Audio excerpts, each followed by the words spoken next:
ছবি তোলাই সার হবে।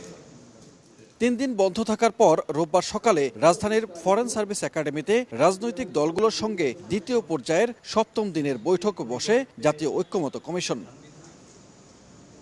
সূচনা বক্তব্যে জুলাই আন্দোলনের প্রেক্ষাপট তুলে ধরে জনগণ ও রাষ্ট্রের প্রতি সব দলের দায়বদ্ধতার স্মরণ করিয়ে দেন কমিশনের সহসভাপতি আলী রিয়াজ। কমিশন কোনো দলের প্রতিপক্ষ নয় উল্লেখ করে বলেন, জাতীয় সনদ এমনভাবে বাস্তবায়ন করতে হবে যেন জনগণের আকাঙ্ক্ষার প্রতিফলন ঘটে। আপনাদের কর্মীরা প্রাণ দিয়েছেন, নিপীড়ন সহ্য করেছেন, সেই রক্তের উপর পাড়া দিয়ে, সেই রক্তের স্রোতের মধ্য দিয়ে আমরা এখানে এসেছি। সাংবিধানিক ও সংবিধিবদ্ধ প্রতিষ্ঠানের নিয়োগ কমিটি, দ্বিকক্ষ বিশিষ্ট সংসদ, উচ্চকক্ষের দায়িত্ব ও ভূমিকা নিয়ে ঐক্যমত্যে পৌঁছতে আলোচনা চলছে। ৩ দিন আলোচনার পরও সাংবিধানিক ও সংবিধিবদ্ধ প্রতিষ্ঠানের নিয়োগ কমিটির বিষয়ে সব দলগুলো একমত হতে পারেনি।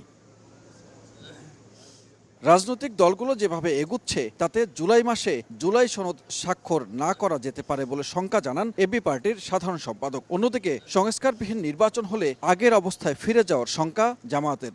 আমরা আশা করি এটা জাতির স্বার্থে, স্মুথনেস অফ দি গভর্নমেন্টের সাথে, নিরপেক্ষতার সাথে সকল স্টেক হোল্ডাররা এটা মেনে নেবেন।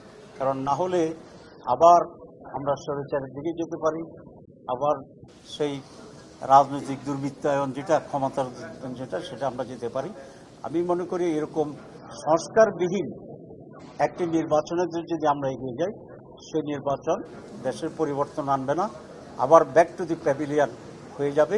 আলোচনায় বিভিন্ন বিষয়ে ইতিবাচক পরিবর্তন এসেছে উল্লেখ করে বিএনপির স্থায়ী কমিটির সদস্য সালাহউদ্দিন আহমেদ বলেন, যেসব বিষয়ে ঐক্যমত হবে সে বিষয়ের ভিত্তিতেই জাতীয় সনদ তৈরি হতে পারে।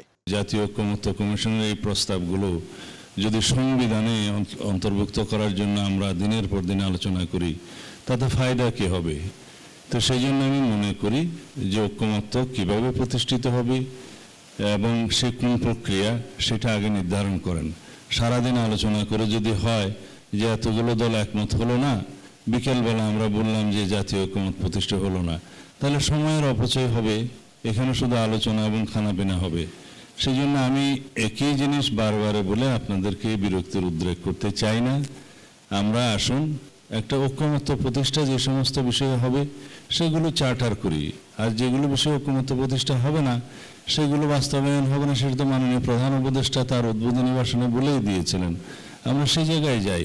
বৈঠক শেষে বিএনপি, এনসিপি সহ অন্য রাজনৈতিক দল এবং কমিশনের সংবাদ সম্মেলনে দিনের অগ্রগতি তুলে ধরা হবে।